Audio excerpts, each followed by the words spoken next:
Good morning. What I'd like you to understand about me is I really love to learn. It is why I get out of bed in the morning. It is what drives me. Whenever I was in school, I wanted to be out of school. I loved books, but I wanted to make books. And, as I've gotten older, I've begun to find, more and more sources of learning and in more and more places. It can be history, it can be people, it can be just in what people are doing that really interests me. If you could bring up the slides, I'm going to start with history. And do we have them? Oh, you have a problem? All right. Well, my story is called Grist for the Mill. And I'm going to start with the mill, which is, a symbol of the Industrial Revolution, of harnessing water to do something useful. And on a summer day, I visited in Napa, California, the Napa Valley, the old Bale grist mill. It was built in 1846, and it has what's called an overshot water wheel. It means that the water comes in at the top and is dropped because, unlike, say, a place like Providence where you have streams that are full year-round, we don't have rain in the summer in California. And so they had to, this property had a creek, but it wasn't enough to run the wheel. But they could dam up the water, and then bring it out of flume and drop it onto the wheel.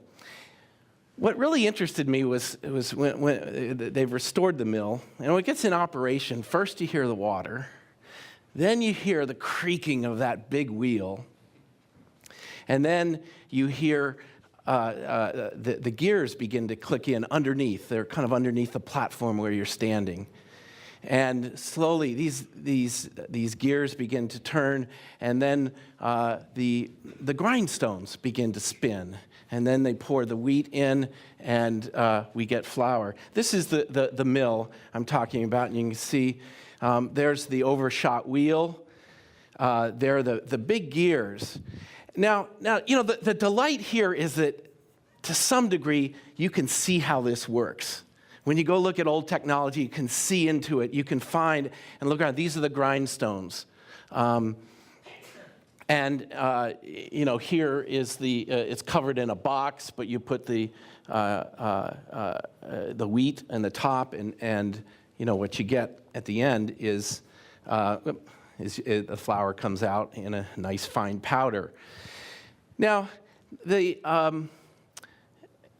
it's reasonably easy to understand how this works, but I wanted to know, how did this get made? How do you make a mill in Napa Valley, 1846? California is not, it's still part of Mexico. It's just really moments away from becoming independent. It's 2 years or so before the gold rush. How does this Dr. Bale, who's English, he has a shipwreck off of Monterey, joins the Mexican army as Surgeon General. He's rather quarrelsome, and I think they wanted to get rid of him, so they gave him some land in Napa. And he decides there's an opportunity.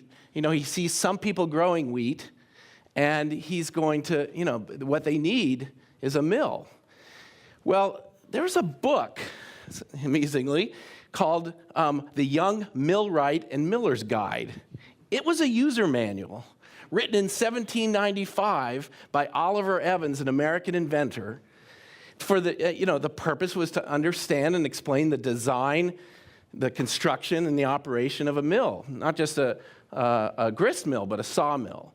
And if you go look at this book, it's pretty amazing. It's not a book that I'm sure any of you have read.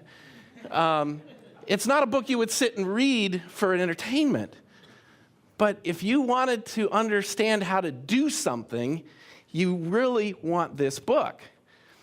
And it has all these beautiful illustrations in it.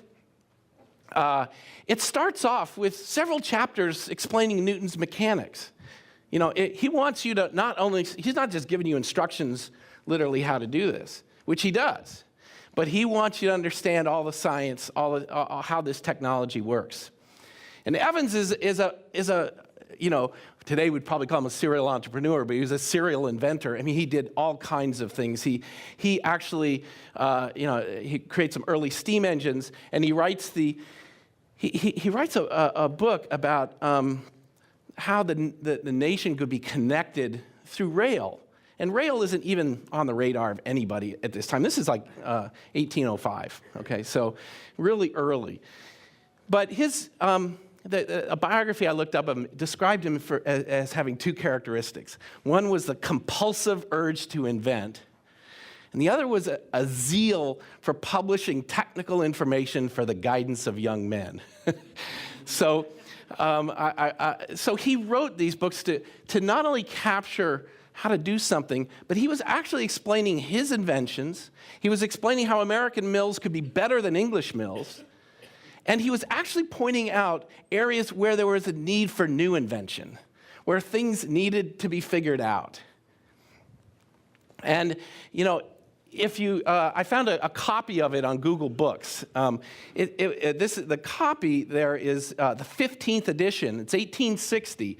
Evans dies in 1815 or something like that. So it's the value of this information. It's maintained by editors, and new ideas come in, and it's adapted for almost 80 years. And there may be editions beyond that. I just haven't found them. But one feature I want to say about the first edition, and the fellow at the mill I visited had it. In the back, in the early days of publishing, you raised money for publishing a book before you published it. You went out and said, will you buy this book if I produce it for you? It was really kind of an early crowdsourcing idea of going around and saying, I'm an expert on this. I'll put my year or two into this, or I have the manuscript, but I need to pay for the printing. And so I knew about that. But what I didn't know that I saw in this book is they actually printed the list of subscribers in the first edition. In other words, at the back of the book told you who else, who subscribed, who bought the book. Well, in this book, the number one name on the list is George Washington. The number two name is Thomas Jefferson. So it tells you how important that was. But someone pointed out to me that, that list was a social network of its day, right? It told you who else had this information and was working with it and cared about it. If you happened to need more information than was in this book, well, perhaps you knew someone on that list, or you could find them. Again, because, the Napa Valley didn't have a Walmart to go buy a mill. They didn't even have skilled millwrights to build a mill, right? So you had to move that way. So, O'Reilly, the book company that Tim and I started, we're not Oliver Evans. I don't mean to make that parallel, but we've written those kind of books and published those kind of books. Not that you'd sit at home and read, but if you want to learn to program, if you want to learn how to operate the technology that we live in, that's the kind of book we publish. And, the first few books Tim and I wrote, we were liberal arts majors. We had no technical training, no formal training in this. We wrote from our own experience. But I think the magic, happened not because we wrote the book, but because we got to know the readers of our books, the users, because they were building things. And that is sort of the real power here is like in the old publishing model, you just sold a book. Today, you can actually know who's reading it and know and learn from them what they're doing. Well, so if you jump technology several generations, let's go from the Industrial Revolution to what Chris Anderson's calling the next Industrial Revolution. This is MakerBot, the 3D printer. And you might have seen the New York Times article on this. I think it's becoming the sort of the defining technology, personal technology of this, what I call the maker movement. And, Make Magazine comes really in the center of this to explain how it works, to tell you how to build one. Again, 3D printing isn't new. The invention has been out there. It's industrialized as something that costs about $20,000. What's really fascinating about the MakerBot is it's a kit. You build it. You put it together. You use open source software. You design something. And much like the mill, you're putting something in it and you get something out. But this device is an additive. It's adding little bits of plastic up into layers to create something. And so that's what we end up with here. And make is kind of, I wanted to kind of show it to you here, is we're in our 6th year. And what I really wanted to do with technologies, long before I saw 3D printers coming around, is I simply wanted to publish the instructions of how to do stuff. I wanted the projects to be, just as we call it a DIY area, but DIY is something we see in cooking, in gardening, woodworking. You buy the magazine because you like to do stuff. And so my idea in publishing here was we wanted to help people not just learn, but do things. And so Make is really a kind of reinvention of popular mechanics. It's actually the same size as the magazines of the 50s, like Popular Science and Popular Mechanics. It's a digest style. And there were, I kind of redefined what this is. I knew I had no hope of getting advertising in this, so I charged, $15 a copy for it. I made it a quarterly. And I made it more book-like. And what I hear from people that really pleases me in the age of digital stuff is they keep it. They collect it. It's on their bookshelves. It has a new kind of value to them. I didn't write stuff that would go away tomorrow, but like Oliver Evans' book, stuff that still is valuable, still is good, whether it's 5 years old or 10 years old. The other idea I'd like to get across is makers are playing with technology. And I saw this opportunity not to write a business book about technology, but to capture this idea of play. This is how we learn. We do things because we love to learn about them, play with them.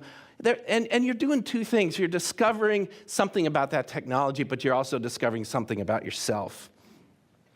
So makers are enthusiasts, and I think this is an early cover. And these are guys that take the air guitar,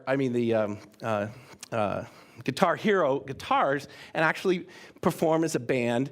They use those instruments and put it through a different processor so that they create new sounds based on the tilt sensors or moving it this way. And but makers, I think in some ways there's a garage band prototype for what I'm seeing. One, there's no formal education requirement here. You just have to get started. You have to find out what you want to do, and if you want to do it, you can get started. Then you look for other people with a similar level of ability or interest, and you commit the time to practice and playing, and that's really the key to getting better. And lastly, you look for a chance to perform for others in front of a crowd, get some feedback. And so, in many ways, out of Make came this event called Maker Faire. And it's where you perform. It's where you take your work out of your garage and basement and share it with other people. We're in our 5th year in the Bay Area. We had about 80,000 people over 2 days this year. We did it in Detroit because I wanted the challenge of figuring out Bay Area has some unique cultural attributes. Could we take it to a place that's really struggling? Could we find makers there? Could we create a really positive event here? And I'm going to go through this kind of quickly, but this is called Swinging in the Rain. And the rain stops when you're at the bottom of your arc. There's an Arduino controller at the top of that. This is a young man doing a quadcopter. And all those people, he's gathered a crowd to tell them about his technology, show it to them, and they're all wondering, does he really have this under control? And this is kind of the craziest thing. I'm just going to give you a minute of this because I'm out of time. But Tabernacle Choir. So this is a computer-controlled orchestra consisting of Billy Bass fish.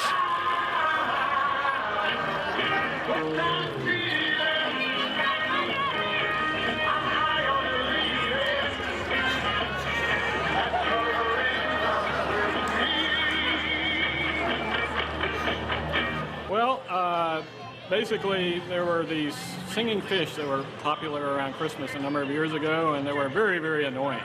And I realized that if one of them was that annoying... So, you know what that guy does for a living? He's a physicist. This is what really matters to me. We had 1,500 kids in Detroit learn to solder. And not just kids, anybody. And getting people to sit down and do something with their hands and focus and learn something they didn't know. And this is a little badge they create and they get to wear, and it has a blinky LED on it. What I was also happy is this kid sat down because his buddy brought him there who had done the project, said, "This is cool, come here." And this is this is kind of where I'll end. This is the importance of DIY. This message here is you can learn to do anything, and that's a power. All right? Our education system doesn't give people that power. When is the last time you heard a kid say, "Give me some more of that STEM stuff"? Right? But they want to make things. And they love to make things. They love to, not only for the reward it gives them personally, but the way it makes connections in the community. They meet new people. They see and learn new things. And so, to me, that's what we're about here when we talk about, education is really everywhere. And, there's a great phrase that I'd like to end with, all is grist for the mill, It means to me, it meant in the time that anything you bring to the mill, we can make a profit from. You bring it to us, we'll get something of value out of it. But I think metaphorically, it means that, every person we meet, everything we learn, everything we do, is all grist for the mill. It all creates value in our lives for ourselves and for our society. Thank you very much.